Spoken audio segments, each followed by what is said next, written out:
नमस्कार, मैं मनीष कुमार। इस वक्त मैं जंतर मंतर पर मौजूद हूँ। रात के 2 बज चुके हैं और आप जंतर मंतर पे ये हुजूम देख सकते हैं। एक बार मैं कैमरा पर्सन को बोलूँगा कि ये हुजूम दिखाए और बाकी आप मेरे चारों तरफ देख सकते हैं कितना बड़ा हुजूम रात के 2 बजे यहाँ पर जंतर मंतर पर मौजूद है। ये हुजूम किस लिए है आपको भी पता है। 20 तारीख यानी आज संसद की तरफ रवानगी है, उसी रवानगी के लिए ये लोग आए हैं और आप देखेंगे कि अलग अलग स्टेट से अलग अलग जगह पे ये लोग यहाँ पर इकट्ठा हुए हैं। लेकिन एक सबसे बड़ी खबर, एक सबसे बड़ा सवाल जो उठता है उसी पर हम लोगों से बात करने की कोशिश करेंगे कि सोनम वांगचुक की पत्नी गीतांजलि, उनकी तरफ से एक बयान आया, स्टेटमेंट आई। हमने ANI के हवाले से इस खबर को देखा कि उन्होंने एक स्टेटमेंट दिया, अगर कल पार्लियामेंट सेशन शुरू होने के बाद राजनेता सांसद जो हैं अगर वो इस मुद्दे को पार्लियामेंट में उठाते हैं तो सोनम वांगचुक अपनी भूख हड़ताल ख़त्म कर देंगे। तो इसके हम क्या मायने निकाल सकते हैं, लोग इसके बारे में क्या सोचते हैं, क्या लोग इस बात से सहमत हैं, क्या लोग जो सोनम वांगचुक के साथ में यहाँ पे आए थे उनके पत्नी के द्वारा दिए गए स्टेटमेंट के बाद में क्या सोचते हैं, क्या लोग जो इस्तीफे के लिए यहाँ पर आए थे उनका इसके बारे में क्या सोचना है, क्या वो इससे अपनी विवेचना कर सकते हैं। इस बात पे हम चर्चा करेंगे, जानते हैं लोगों से। बाकी तरह तरह के मुद्दे हैं, सुबह के लिए लोगों की क्या तैयारियां हैं, कैसे लोग जा रहे हैं सरकार की पास में, उनका क्या रोष है, कैसे वो चाहते हैं आगे की बातचीत करना। चलिए बात करते हैं। क्या लग रहा है, अभी रात को आधी रात हो चुकी है जी, तो सुबह तक कोई फैसला आएगा? आई डोंट थिंक सो सुबह तक आएगा। इनफैक्ट मैंने तो ये सुना है कि पहले जो प्रोटेस्ट हुए थे उनमें बाहर ही निकलने नहीं दिया गया था, पहले ही टीयर गैस वगैरह छोड़ दिया। तो अभी तो 9 बजे जाएगा ना अपना रैली, 9 बजे मतलब अभी सुबह अगर नहीं निकलने दिया गया तो क्या करोगे? कोशिश कर सकते हैं। देखिए, हम इंसान का कर्तव्य होता है कोशिश करना, बाकी देखेंगे, विल सी सामने से क्या आता है, प्रेजेंट रहना होगा। अच्छा, अभी एक मैं आपसे एक चीज़ पे टिप्पणी करना चाहूँगा। जी जी। सोनम वांगचुक की पत्नी ने अनाउंसमेंट की कि अगर कल पार्लियामेंट में जो राजनेता है वो इस मुद्दे को उठाते हैं तो सोनम वांगचुक अपनी हंगर स्ट्राइक तोड़ देंगे। तो क्या इस बात से आप सहमत हैं? जी, वो इसीलिए तो हंगर स्ट्राइक पे बैठे हैं कि मुद्दे को सीरियसली लिया जाए। अगर कोई सुनेगा नहीं तो इसी तरह से प्रोटेस्ट होते रहेंगे ना। इनफैक्ट इतनी मात्रा में लोग शायद आई इसलिए। आप मेरी बात को सुन रहे हैं, उन्होंने ये नहीं बोला कि इस्तीफा हो जाएगा तब वो हंगर स्ट्राइक तोड़ेंगे। उन्होंने बोला है कि अगर पार्लियामेंट में अनाउंस वो मुद्दे को रेज करते हैं जो भी सांसद हैं तो ये हंगर स्ट्राइक तोड़ देंगे। एक स्टेप तो पूरा होगा बट स्टिल एंड तक नहीं पहुंचेगा। क्या कहना है आपका इस पर? खाली सर मुद्दे उठाने से और संसद में बोलने से कुछ नहीं होगा।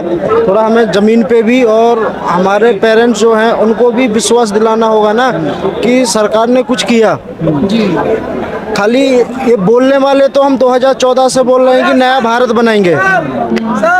और हिमाचल प्रदेश की सांसद है कंगना रनौत, उन्होंने बोला था कि 2014 से आज़ादी मिली है। मैं माफ़ी चाहूँगा, 1 मिनट लूँगा आपका। मैं बुंदेलखंड झांसी से हूँ। उन्होंने एक मूवी बनाई है वीरांगना लक्ष्मीबाई के नाम से, तो शायद उन्हीं के नाम से बोल देती थी कि 1857 में पहली क्रांति मेरठ से उठी थी, मंगल पांडे से। अच्छा, मंगल पांडे ने उठाई थी 1857 में, तो उन्हीं का नाम ले देती।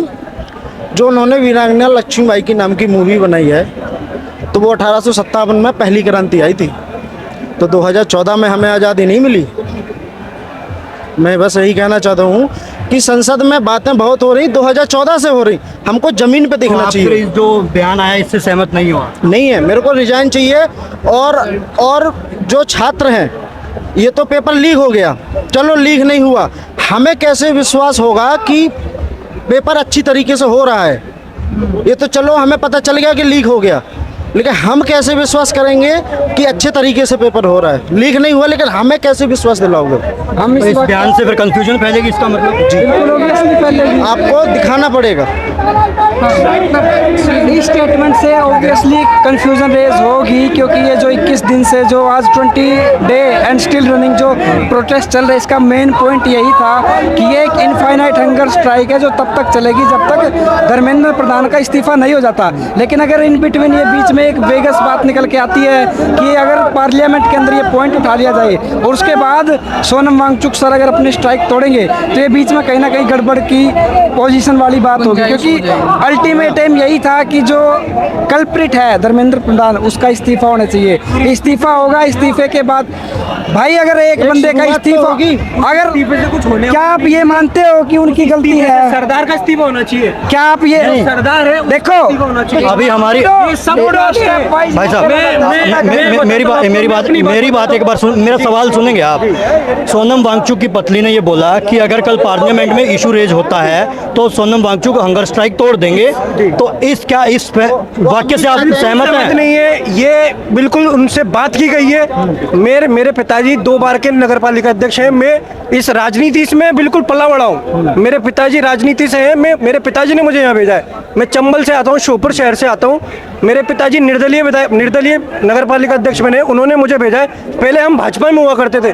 2014 में हम भी अच्छे दिन के नारे लगाया करते थे, पर आज वही पिताजी हमारे उनसे 2023 में इधर आए हैं, किधर कांग्रेस में आए हैं और कांग्रेस में पटक नहीं दिए। और आज दिल खोल के हम कांग्रेस का ताली बजाते हैं।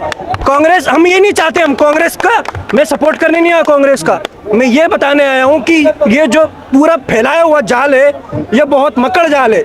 इसमें से निकलना बड़ा मुश्किल है। इसमें से निकलना कैसे मुश्किल है कि उन्होंने सब, जैसे आप देखिए, मैं पेपर पढ़ता हूँ, रोज पेपर पढ़ता हूँ, मेरे पापा और मैं रोज पेपर पढ़ते हैं। कल की खबर मैंने पढ़ी, उसमें दैनिक भास्कर ने क्या लिखा, कोई खबर नहीं थी उसमें ये लिखा गया कि उनको अस्पताल में भर्ती कराया गया सिर्फ क्या कहने के कि उनकी तबीयत बिगड़ रही थी। उसमें उन्होंने क्या लिखा कि दिल्ली का जो कमिश्नर है, इनकी क्या चाल चरित्र है, मैं बताता हूँ आपको। मोदी सरकार का क्या चाल चरित्र है, वो क्या करते हैं कि जो जिस विभाग का है उस विभाग का पहले जो सरदार है उसको चेंज करते हैं। वो क्योंकि उनका पहले पढ़ा मुखिया जो होता है उसको पहले पढ़ा लेते हैं, उसको बढ़िया उसकी क्लास में ट्रेन करा देते हैं, फिर उसको चेंज कर देते हैं। उसको चेंज करने से क्या होता है कि नीचे की पूरी उसकी बात सुनना पड़ती है, क्योंकि ऐसा ही चला है। और ये कांग्रेस की देन है, ये कांग्रेस की देन है कि नीचे का आदमी ऊपर वाले की सुनता है। ये कांग्रेस की देन है, ये नेहरू जी की देन है। सवाल के ऊपर आप टिप्पणी करेंगे क्या? इसका सवाल पे आऊंगा, अभी आपके सवाल पे आऊंगा। मैं पूरा आपको भूमिका बता रहा हूँ। मैं ये चाहता हूँ कि ये जो प्रोटेस्ट हो रहा है, इसका एक अंतिम बिल्कुल सूचीबद्ध, इसका पूरा एक नजरिया। जितने लोग आए हैं ये पागल नहीं है, ये अपने सब घर बार छोड़ के आए हैं इतने दूर दूर से। ये पागल नहीं है, सिर्फ चर्चा हो जाने से ये सब खत्म नहीं होने वाला है। उसको कुछ वो मिलेगा नहीं कि भैया इतने लोगों की ये एक तरह से अगर मान लीजिए अगर ये प्रोटेस्ट खत्म हो जाता है, तो इन लोगों की आंखों में आंसू आएंगे, खून के आंसू रहेंगे। इनके जो नारे हैं, आप देखिए, बिटिया को मैंने देखा, इतने बुलंद होके बोल रही है वो, उसकी बेचारी ऐसी हड्डी पतली है, वो बुलंद होके बोल रही है, उसकी आंखों में आंसू नहीं आएगा? सिर्फ एक चर्चा, तो इतने मुद्दों पे चर्चा हुई, हम रोज संसद सत्र देखते हैं, इतनी मुद्दों पे चर्चा होती है, इतनी बार बहुत बार उन्होंने इतनी बार चर्चा कराई है। सब लोग चर्चा करते हैं, राघव चड्ढा चर्चा करके मर गया, आज उधर ही जाके बैठ गया वो। इतने लोगों आप देखिए, इनका चाल चरित्र देखिए। ये चर्चा अभी क्या है? मोदी जी साइलेंट क्यों बैठे? मोदी जी साइलेंट क्यों बैठे? नहीं सुनिए मेरी बात। अभी मोदी जी साइलेंट, अरे नहीं सुनिए मेरी बात। मोदी जी साइलेंट क्यों बैठे हैं? अभी आप समझिए क्यों बैठे हैं वो साइलेंट? वो तैयार करवा रहे हैं उनका आंसर तैयार करवा रहे हैं कि कैसे भावनाओं में बहाऊं इस पूरी जनता को। उन्होंने हर बार, बहुत बार, मैं आपको गिना के थक जाऊंगा, इतने बार मुद्दों पे उन्होंने। एक बार सीधा जवाब देंगे मेरे सवाल का? जी पूछिए। अभी जो सवाल पूछा मैंने, सोनम वांगचुक की पत्नी ने बोला, क्या उससे अभी जनता में कंफ्यूजन फैलेगी? क्या आप उससे सहमत हैं? क्या इसका मतलब मैं ये मान सकता हूं कि उन्होंने धर्मेंद्र प्रधान के इस्तीफे की मांग को छोड़ दी है? उन पे दबाव बनाया गया है, उन्होंने उनके मन का जवाब नहीं दिया है, उन पे दबाव बनाया गया है, उनकी बहुत। देखिए, एक जो परिवार होता है, मैं हूँ, मेरे साथ कितने लोग जुड़े हुए हैं, मेरे साथ मैं बिजनेस करता हूँ तो उन वाले लोग जुड़े हुए हैं, मेरा परिवार है वो जुड़े हुए हैं। ऐसे उन गीतांजलि मैम के साथ भी कि कितने लोग जुड़े होंगे। अभी वो जो उनके जो हेड हैं घर के, वो अस्पताल में उन पर दबाव बनाया गया है कि उनको जवाब देना पड़ा कि अगर चर्चा हो जाती है, चर्चा मात्र हो जाती है, तो वो अपना इस्तीफा, वो अपना ये प्रोटेस्ट खत्म कर देंगे। पर उस उनके प्रोटेस्ट खत्म करने से ये इस भीड़ कम नहीं होगी, ये वैसी और बढ़ेगी उससे। और सोनम सर ने जो किया है, बाहर जब वो आएंगे, जब वो अपने बचत वो बोलेंगे, तो वो भी नाखुश होंगे गीतांजलि मैम से, वो भी नाराज होंगे गीतांजलि मैम से कि आपने ऐसा बयान क्यों दिया। जब वो आदमी अपनी मम्मी पापा सबको छोड़ के, उन्होंने गीतांजलि मैम से परमिशन नहीं लिया होगा, हंगर स्ट्राइक में बैठने के लिए उन्होंने मैम परमिशन नहीं लिया होगा परमिशन, तो वो क्या, वो कौन होती है उनको इस्तीफा वो हटाने वाली, वो कैसे कह सकती है वो। जबकि आपने पढ़ा, उन्होंने एक चिट्ठी पहुंचवाई बाहर, चिट्ठी पहुंचवाई उन्होंने उनकी मैम के हाथों, कि उसमें लिखा हुआ था कि भैया ये आज़ादी का दूसरा आंदोलन है। आज़ादी एक आंदोलन हुआ था जो महात्मा गांधी जी ने कराया था, और भी बहुत लोगों ने कराया था वो आंदोलन, पर उसके बाद उन्होंने इसको भारत का स्वतंत्रता आंदोलन नंबर 2 पार्ट 2.0 ये नाम दिया है। इसका मतलब वो नहीं चाहते ये आंदोलन खत्म हो, इसका मतलब उन पे दबाव बनाया जा रहा है, और ये दबाव के कारण ही उन्होंने ये बयान दिया है। आपको समझ आया? गीतांजलि मैडम ने, सोनम वांगचुक की जो वाइफ है, उन्होंने बोला कि अगर पार्लियामेंट में कल जो भी सांसद हैं अगर इस मुद्दे को रेज करते हैं तो सोनम सर अपनी हंगर स्ट्राइक तोड़ देंगे। तो इस बात से क्या आप सहमत हैं? नहीं, यहाँ पर जो लोग आया है, इतना सारा लोग, ये एक इशू है, ये पूरा देश का इशू है। अगर जैसे हम आए आज, आपको लोग मिलेगा, बच्चा झारखंड का, बिहार का, यूपी का, बंगाल का, महाराष्ट्र का, सब जगह का बच्चा आया है, केवल इसलिए नहीं। मतलब इशू है ना, बहुत सारा इशू कल्मिनेट हो चुका है, लोग फट रहा है अंदर से।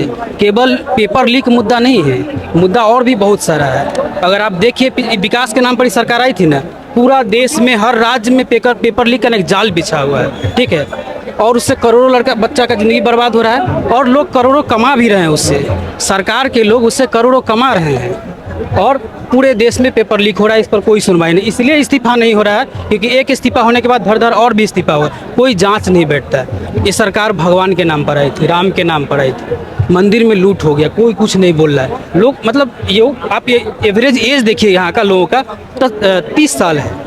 लोग मतलब होता है ना, इशू कल्मिनेट होकर लोग फट रहे हैं अंदर से। केवल एक इशू नहीं है। गीतांजलि मैम अगर बोलते कि संसद में इशू रेज हो जाएगा और लोग मुद्दा छोड़ देगा, ऐसा कुछ नहीं होने वाला। पूरा देश में लोग बहुत गुस्से में, और केवल एक इशू के कारण नहीं है, बहुत सारे इशू के कारण गुस्से में है, और ये गुस्सा खत्म नहीं होने वाला। आज यहाँ एक आंदोलन हो रहा है, कल ही खत्म हो जाएगा, परसों कोई और आंदोलन खड़ा होगा, क्योंकि लोगों में एक उबाल है, और ये उबाल फटेगा। आज फटे, कल फटे, परसों फटे। आपका क्या कहना है इसके ऊपर? सवाल तो आपने सर, सुन लिया सिर्फ होगा। हमने सिर्फ एक ही कहना है कि मोदी जी जो है वक्त वक्त पे मन की बात करते हैं। कभी वो जो है पॉइंट टू पॉइंट बात नहीं करते, कभी कोई शिक्षा बात नहीं करते, कभी कोई किसी जो हमारे युवा जो तो पॉइंट की बात कर लीजिए, मैंने सवाल पूछा, उसका जवाब दे दीजिए आप मुझे, कि जो स्टेटमेंट आई है गीतांजलि मैडम की तरफ से, क्या आप सहमत हैं? नहीं, इसका इफेक्ट होगा, और क्या इसका मतलब मैं मान सकता हूं कि धर्मेंद्र प्रधान के इस्तीफे के मुद्दे को छोड़ दिया जाना चाहिए? नहीं, उनको इस्तीफा देना चाहिए भाई साहब, प्रधान जी को इस्तीफा देना चाहिए, ठीक है नहीं? भैया ने बोला है कि वो प्रेशर में है, ये रियलाइज है, बिल्कुल रियल है, सत्य है कि जो इस मुद्दे को बोलेगा ना, उस पे कहीं ना कहीं प्रेशर आएगा, चाहे वो ईडी के माध्यम से आए, चाहे वो किसी ईडी हो, सीबीआई हो, कोई भी हो, किसी माध्यम से वो आएगा जरूर। तो ये सरकार जो है, ये किसी भी मत से आम जन की नहीं सुनने वाली तानाशाही सरकार है, इसीलिए प्रोटेस्ट दिया जा रहा है। ठीक है, बेशक देखो, हमारा मत है कि हम हमारे जो है सहयोग है कि हम पीसफुली अपना प्रोटेस्ट करें। बाकी इसमें भी कीड़े पड़ेंगे क्या कि भाजपा वाले जो हैं वो कहीं ना कहीं से पिन मारेंगे, पत्थरबाजी करेंगे, कुछ करेंगे। उसमें क्या होगा कि हमारा जो प्रोटेस्ट है ना, प्रोटेस्ट ये बदनाम होगा कि हाँ ये बदनाम कर रहे हैं, कंफ्यूजन भाई साहब, कंफ्यूजन ये पैदा कर रहे हैं, हम पैदा नहीं कर कंफ्यूजन, ठीक है नहीं भाई साहब? बस भाई मैं अपने बात को यही विराम दूँ, क्योंकि आगे भाई साहब बहुत देर बात होगी। जंतर मंतर है ना, ये जंतर मंतर भारत के लिए प्रोटेस्ट का एक जगह हुआ करता था, बंद है ना। माने भारत सरकार लोगों से संवाद बंद कर चुकी है। मतलब उसका सबसे बड़ा उदाहरण है कि जंतर मंतर पर पूरा देश के अलग अलग राज्यों से अलग अलग इशू को उठाने के लोग यहाँ जमा होते थे, MP से बात करते थे, पार्लियामेंट के लोगों से बात करते थे। लेकिन पिछले कई साल से जंतर मंतर कंप्लीट कंप्लीटली बंद कर दिया गया है। इसका क्या मतलब कि सरकार लोगों से कोई संवाद करना ही नहीं चाहती है। वो वन वे कम्युनिकेशन केवल कर रही है, टू वे कम्युनिकेशन नहीं। वन वे कम्युनिकेशन ही तो तानाशाही है। इतना लड़का आया हुआ है, सब कुछ, मतलब आप सोचिए 20 दिन 22 दिन हो गया, सरकार का एक रिप्रेजेंटेटिव, एक प्यून तक लोगों से बात करने नहीं आया कि क्या इशू है। क्या हम लोग इस देश के लोग नहीं हैं? यहाँ इतना सारा लोग आपको हर स्टेट से मिलेगा, वो क्या देश का लोग नहीं है? एक सरकार का प्यून तक रिप्रेजेंटेटिव नहीं आया यहाँ पर लोगों से बात करने की आपका इशू क्या है। तो तानाशाही नहीं थे और क्या है। और लोग ये अब मतलब बोले ना कि उबाल लोगों में है। इतना सारा लोग आए ना, ये आज न कल फटेगा, और फटेगा तो बहुत खतरनाक फटेगा। और भाजपा है ना, भाजपा जाएगी नहीं, भाजपा भगाई जाएगी। आप देखिएगा, भाजपा देश से जाएगी नहीं, उस भगाई जाएगी। सुबह के लिए क्या तैयारी है? सुबह के लिए क्या तैयारी है? आए हैं, रहेंगे, सुबह मार्च होगा, जो होगा देखा जाएगा। आए हैं इसीलिए। कहीं सहमति के बाद में मार्च ना हो तो? देखिए, अब लीडरशिप अगर तय कर दिया कि मार्च नहीं हुआ तो कुछ लोग कोशिश करेगा और 90 हुआ, लेकिन इशू बंद नहीं होगा। मेरा कहना है कि गीतांजलि मैम बोल रही है कि ठीक है, संसद में अगर बात उठ जाएगा तो सोनम वांगचुक सर अनशन तोड़ देंगे, ठीक है। लेकिन क्या सोनम वांगचुक खत्म हो रहे हैं? सोनम वांगचुक सर फिर देश में घूमेंगे सब जगह। ये इशू बंद नहीं होने वाला। ये जो शुरू हुआ है, लोग एक बार जो इकट्ठा होते हैं वो फिर जाते नहीं। इकट्ठा होने में समय लगता है। आप देखें, पिछला 10-12 साल में पहली बार ऐसा हुआ कि इतने सारे युवा देश के अलग अलग राज्यों से जमा हुए एक इशू को लेकर। ये पहली बार हुआ, लेकिन ये आखिरी बार नहीं है। इसके बाद देखिएगा, ये शुरुआत हो चुका है और ये बार बार होते रहेगा। धन्यवाद आपका। इस प्रदर्शन को आप किस तरीके से देखते हैं? वैसे मेरी 58 साल की उम्र है। मैंने अपनी लाइफ में हिंदुस्तान में इस तरीके के हालात पैदा होते नहीं देखा। मुझे एहसान खान कहते हैं। मैं समाजवादी पार्टी का फाउंडर मेंबर हूँ। Founder member? जी हाँ, फाउंडर मेंबर हूँ। नेताजी के साथ पार्टी बनाया था, ठीक है। आज मैं किसी दल में नहीं हूँ, लेकिन मैं इत्तेफाक से 2008 में जब मनमोहन सिंह प्रधानमंत्री थे, उस समय मैं कांग्रेस पार्टी के टिकट पर लोकसभा का चुनाव लड़ा, ठीक है। ये मेरा अभी 30 दिन इस प्रदर्शन को चलते हुए हो गए हैं, आज 31वां दिन है। तो मतलब सरकार कोई जवाब दे नहीं है। लोग बार बार बोल रहे हैं कि ये सरकार कभी जवाब नहीं देती है, तो अब तुम उनसे कौन सी उम्मीद रख रहे हो? तो क्या लग रहा है, इन लोगों को घर लौट देना चाहिए, या आप किस लिए आए हो यहाँ पे अगर सरकार जवाबदेही नहीं है तो? अच्छा ये बताइए, आज के 2 दिन पहले जब सोनम वांगचुक को यहाँ उठा के ले गए, तो आप जहाँ रहे होंगे, या जो गोदी मीडिया है, जो बड़े पत्रकार, इनका भी हिसाब होगा।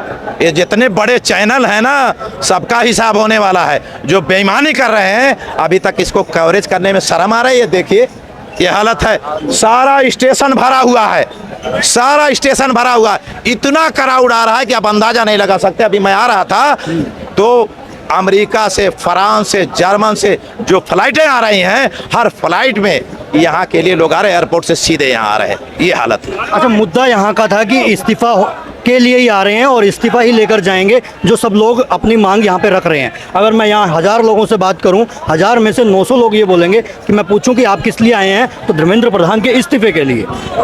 अभी सोनम वांगचुक की पत्नी गीतांजलि ने स्टेटमेंट दी कि अगर कल पार्लियामेंट में जो राजनेता है, जो सांसद हैं, वो बात इस मुद्दे को रख देते हैं तो सोनम वांगचुक अपनी भूख हड़ताल को तोड़ देंगे। तो क्या आप इस बात से सहमत रखते हैं? मैं तो नहीं सुना ये, मैं तो ये नहीं सुना। हमें राजनीतिकों पे भरोसा नहीं है। हमारे छात्र खुद फैसला करेंगे, हमें किसी राजनीतिक पे भरोसा नहीं करेंगे। हम सलूट करते हैं उस अभिजीत जो अमेरिका से आके आज पूरे देश में क्रांति पैदा कर दिया। हम उस 60 साल के बुजुर्ग जो इतने दिनों, सोनम वांगचुक, हम उनको सलाम करते हैं, जो हिंदुस्तान में तो उन्हीं की पत्नी ने बोली है। क्रांतिकारी। ये बात भी तो उन्हीं की पत्नी नहीं, ठीक है, वो ला दिया, उन्होंने लाया है। क्या कहा उन्होंने बयान मैंने देखा नहीं है, लेकिन ऐसा नहीं हो सकता कि हमारे जो राजनीतिक हैं वो उस मुद्दे को उठा दें और सिर्फ हमारे छात्र चले जाएं और ये मान ले। ऐसा नहीं हो सकता। आप पार्लियामेंट में सीधे खड़े हो धर्मेंद्र प्रधान, आप कहें कि 89 बार पेपर लीक हुआ है, मैं इसको अपने आप को इसका दोषी मानते हुए मैं रिजाइन करता हूं, हम मान लेंगे। तो इस मुद्दे से क्या जनता में कोई अलग तरीके से इसका मीनिंग निकाला जाएगा, जो अभी बयान आया है उनका? नहीं, कोई सवाल ही नहीं पैदा होता। मैंने बयान देखा ही नहीं है, मैंने बयान देखा ही नहीं है। और अगर ऐसी कोई बात होती, आप बोलते तो अलग बात है। हाँ, उनका बयान आए। उनकी पत्नी का बयान मायने नहीं। अरे भैया, जब ये बताइए, जब यहाँ से जबरदस्ती चादर में घेर के उठा ले गए तो पता नहीं किसका बयान आया, उनकी धर्म पत्नी ने दिया है कि नहीं दिया, हम क्या जाने। हमें नहीं विश्वास है इस बात पे, सच्चाई है। बयान तो आया है, इस पे विश्वास आप मेरा करिए। ऑफिशियल बयान है, एनआई की रिपोर्ट है और अनाउंस किया है यहाँ से। अब मैं आपकी प्रतिक्रिया चाह रहा हूँ इस बयान पर। उन्होंने क्या कहा है? उन्होंने क्या कहा है कि अगर कल संसद का जो सत्र शुरू हो रहा है उसमें अगर जो राजनेता है इस मुद्दे को रखते हैं तो सोनम वांगचुक अपनी भूख हड़ताल को तोड़ देंगे। वो तो कोई गलत बात नहीं कहा। अगर ऐसा कहा है उन्होंने, जाहिर सी बात है मुद्दे उठाएंगे तो उनको जवाब भी देना पड़ेगा सरकार को ना। तो सरकार जो, जब हम मुद्दे को उठाएंगे, 89 बार पेपर लीक का हम रिकॉर्ड देंगे, तो वो कहेगा वो कौन मंत्री है? नहीं, शिक्षा मंत्री कहेगा, धर्मेंद्र प्रधान शिक्षा मंत्री, वो रिजाइन दे देगा, हम धरना प्रदर्शन कर देंगे, उसमें क्या दिक्कत है? वो तो सही कह रहे हैं। धर्मेंद्र प्रधान अगर इस्तीफा नहीं देता है, मुझे एक बात बताइए, उसको बिठाया किसने? जनता ने बिठाया ना। तो जनता को हक चाहिए ना कि उसको घर बिठाएं। अगर बात जनता के हक की हो रही है और जनता अगर बोल रही है हमने इसको चुन के दिया, अब उसको बिठा दिया ना, तो अब अगर उसकी नीतियाँ गलत है तो उसको घर बैठाने का हक किसको चाहिए? सिर्फ उनको पार्लियामेंट ठहराएगा कि उसको बैठाना है नहीं बैठाना। हम चूते लोग हैं क्या मतदान डालने वाले? मतदान डाल के अगर हमको हक दिया है, अधिकार दिया है, तो उसको घर बैठाने का भी हमको मिलना चाहिए। ये कहना चाहूँगा कि आप कई बार 3-4 बार ये सवाल कर चुके। सीधी बात है, पार्लियामेंट है हमारे देश में संविधान है, उसी का हिस्सा लोकतंत्र है, जिसमें अधिकार है हमें धरना प्रदर्शन करना, यानी आमरण अनशन करना। ये संवैधानिक तरीके से हम कर रहे हैं, पीसफुल कर रहे हैं। यहाँ जबरदस्ती क्यों ले गए? ये जबरदस्ती क्यों ले गए? कहाँ वो मर रहे थे? भारत के संविधान में लिखा है, लोकतंत्र में ये है, ये हमारा अधिकार है कि हम करेंगे। और ये भी लिखा हुआ है कि अगर उनकी जान खतरे में है तो पुलिस मजिस्ट्रेट को लाके उनको ले जा सकती है जबरदस्ती उठा के। तो जब उनकी तबीयत इस तरीके की नहीं थी, वो बोल रहे थे, उनका सिर्फ पेट घटा था, मेडिकल बुलेटिन जारी नहीं किया, जबरदस्ती कैसे उठा ले गए आप? कैसे उठा ले गए? ये उम्मीद लेके अमित शाह ने उनको उठवा लिया था, जो भारत सरकार के गृह मंत्री हैं, केंद्र शासित प्रदेश है, ये उठवा लिए थे कि उनको ले जाएंगे तो बैकफुट हो जाएंगे, सब चले जाएंगे। देखिए क्या हालत है, रेला है, ये आप समझ लीजिए। तो मैं ये कह रहा हूँ कि उन्होंने, उनकी धर्म पत्नी ने अगर ये कहा है तो अच्छी बात है, उठाएंगे। पार्लियामेंट में सारे लोग विपक्ष, एक मिनट, विपक्ष के सारे लोग उठा दें, उसी वक्त उनका जवाब हो जाए कि हाँ धर्मेंद्र प्रधान निर्दोष हैं, आ जाए जवाब, हम खत्म कर देंगे। लेकिन वो 101% दोषी हैं, इसलिए उन्हें रिजाइन करना पड़ेगा, तो हम खत्म कर देंगे, क्या दिक्कत? एक गलती रही तो ठीक है, 10 गलतियाँ है, 10 गलतियाँ है, 10 पेपर लीक हो गए। एक पेपर लीक हुआ तो अलग बात होती थी, लेकिन पेपर महाराष्ट्र से बिलोंग करते हैं, पेपर हमको पता है, हम जहाँ जॉब करते हैं। अब बोलना नहीं चाहिए लेकिन बोला जा रहा है, खुद से डायरेक्टली बोलता हूँ। वहाँ पे महाजनको का पेपर जो था, ये जो चला है पूरे इंडिया में है, इसलिए इतना बड़ा प्रोटेस्ट हुआ। महाराष्ट्र में महाजनको के पेपर में फ्रॉड हुआ है, ये किसी ने बताया कभी? आपके अंदाजे में आया? ये सरकार सब छुपा देती है। और स्टेट का प्रॉब्लम ऐसा होता है कि स्टेट की बात बाहर नहीं आती है। अरे सर उसका छोड़ो, बीपीएससी का पेपर कैंसिल कर दिया। ये सुन, बीपीएससी का पेपर कैंसिल हुआ अभी, कल कैंसिल हो गया। जो लोग ट्रेन उन्होंने बुक कर रखे जाने आने का, बताओ उनका क्या होगा? अब हमारा बीपीएससी का पेपर होने वाला था एक हफ्ते में, पेपर कैंसिल हो गया, अब हम लोग क्या करेंगे? बताओ, पढ़ रहे थे किसके लिए? ना वापस देंगे। बताइए, चुनाव का कोई भी लिखना होता कि पेपर, चुनाव कैंसिल करो फिर पता चले। इनसे पूछिए कि 3 किलोमीटर से ये रोक लगाए हैं, सुरक्षा का हवाला दे। ये बेचारे महाराष्ट्र से आए, ये गुजरात से आए, ये आंध्रा से आए, ये यूपी से आए, ये यूपी से आए हैं। आप बताइए 3 किलोमीटर से यहाँ कौन सा व्यवस्था है, इनका कौन सा इंतजाम है? हमारे बाल्टीन है, पानी तक नहीं, टॉयलेट तक नहीं, जगह नहीं है। दिख रही है, आतंकवादी दिख रही है। एक मिनट, ये इसीलिए हमारे देश के जो योद्धा हैं, सुभाष चंद्र बोस से लेके चंद्रशेखर आजाद से लेके लेके मंगल पांडे से लेके अशफाकुल्लाह खां से लेके इन लोगों ने इसीलिए देश को आज़ाद कराया था। हमारा मौलिक अधिकार क्या है? मोदी बतावे, अमित शाह बतावे, भारत सरकार बताए कि हमारे इन बच्चों को मौलिक अधिकार क्या बतावे? हमारे खाने का पीने का अधिकार है कि नहीं है? यहाँ हजारों लोग 10,000 लोग हैं, किसके खाने पीने का इंतजाम है बता दे। यही हमारा मौलिक अधिकार है। ये कहते हैं हम इनकी भारत के नागरिकों की हम रक्षा कर रहे हैं, हमारे मौलिक अधिकार का हनन कर रहे हैं ये। और एक चीज और, ये जो गोदी मीडिया है, गोदी मीडिया है, और भी जो लोग हैं, जितने बड़े बड़े चैनल हैं जो इस किसी क्राउड को नहीं दिखाते, कुछ नहीं दिखाते, ये जान ले, किसी का नाम नहीं लूंगा, लेकिन जितने चैनल हैं सबका हिसाब यही नौजवान लेगा। और जब अगल बगल देशों में क्या हुआ, बांग्लादेश में क्या हुआ, नेपाल में क्या हुआ, श्रीलंका में क्या हुआ, हम तो वो सब नहीं चाहते।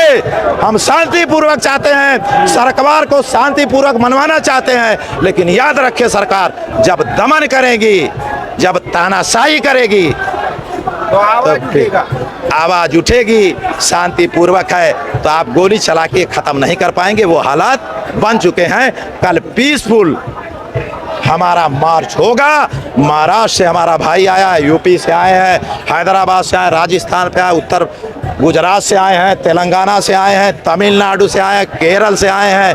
ये सब लोग शांतिपूर्वक सदन देखें। आप वरिष्ठ नेता रहे हैं, ठीक है, आपसे मैं जानना चाहता हूँ, मैं उसी बयान पे इसलिए अड़ा हुआ हूँ क्योंकि उसका जवाब मुझे साफ स्पष्ट चाहिए कि उस बयान के बाद में जो गीतांजलि ने दिया है मैडम ने, कि क्या भ्रामकता नहीं फैलेगी? नहीं, कोई भ्रामकता नहीं है, साफ है। क्या उन्होंने इस्तीफे की मांग को छोड़ दिया है पीछे? नहीं, क्या पीछे से कोई दबाव है? कोई सवाल ही नहीं पैदा होता। वो दबाव वाले आदमी ही नहीं, उनको भगवान ने, अल्लाह ने उन्हें पैदा किया है। प्रकृति को जो रूप है उसका दोहन नहीं, बल्कि प्रकृति से पैदा करके मानव को फैलाना, वो उनका वो है। ऐसा ये बिल्कुल गलत है, ठीक है। उन्होंने सिर्फ इस परिप्रेक्ष्य में कहा कि मेरे पति की जान दांव पे लगी है और हम इन राजनीतिकों पर जिम्मेदारी लाद दें कि वो कल पार्लियामेंट में उठावें और उधर की यानी सरकार की तरफ से प्रधानमंत्री का जवाब आए, प्रधानमंत्री उनको दोषी मानते हुए तत्काल उनको बर्खास्त कर दें, सस्पेंड कर दें, उनका इस्तीफा ले लें। हमारे पति की जान भी बचाएगी जनता। और ये जो लड़कों के भविष्य के साथ खिलवाड़ हुआ, नंगा नाच हुआ, इन्होंने कहा 8 बार, वो कहा 7 बार, 89 बार पेपर लीक हुआ है। यही है ये 89 तो ऑफिशियल है, अनऑफिशियल छोटे पेपर लीक होते हैं, उनकी तो काउंटिंग भी नहीं। ये लाख वाली बात एक बार कही आपने, लाखों वाली बात एक बार आपने खुद ने कही है कि 89 बार ये ऑफिशियल है। बड़े एग्जाम है वो है, और बाकी का क्या है? और स्टेट गवर्नमेंट में जो चल रहा है उसकी तो कोई बात ही नहीं कर सकता, क्योंकि वो अंदर ही अंदर सब चल जाता है, मैनेज कर लेते हैं। और एक बात 34 लाख आखिरी बात ये कह दूं, लोग गोदी मीडिया कहते हैं, मैं ये सब इत्तेफाक नहीं करता। मैं सिर्फ बड़े चैनलों से कह रहा हूँ, आँख खोल लीजिए, आँख खोल लीजिए। यही जनता आपका चैनल देखती है, इन्हीं की वजह से पैसा आपको मिलता है, इन्हीं की वजह से टीआरपी कहते हैं, आपकी टीआरपी बढ़ती है। और जब जनता का आक्रोश होगा ना, तो आप लोग जो बैठ के गुंडई कर रहे हैं सीधे सीधे, वो नहीं चलने वाली है। इसलिए देर से ही सही अपने अंदर सद्बुद्धि लाइए और आइए 1 बजे रात में भारत के नौजवानों, गरीबों का यहाँ पर हुजूम देखिए, और कल आप हालात देखिएगा क्या होगा। धन्यवाद आपका। इस खबर के बाद में हमने लोगों से बात की, समझा उनका क्या सोचना है, क्या मानना है, पूरी उनकी टिप्पणी आपने सुनी, जाना कि जो सोनम वांगचुक की पत्नी ने जो बयान दिया, उस बयान के बाद में लोग क्या सोच रहे हैं। और बाकी सुबह के लिए जो अखबार है, सुबह के लिए जो खबर रहेगी चलो संसद के लिए, उसमें क्या होने वाला है, क्या रहेगी, बाकी इन खबरों के लिए जुड़े रहिए, देखते रहिए द स्वतंत्र। कैमरा पर्सन मुकेश के साथ मैं मनीष कुमार, नमस्कार।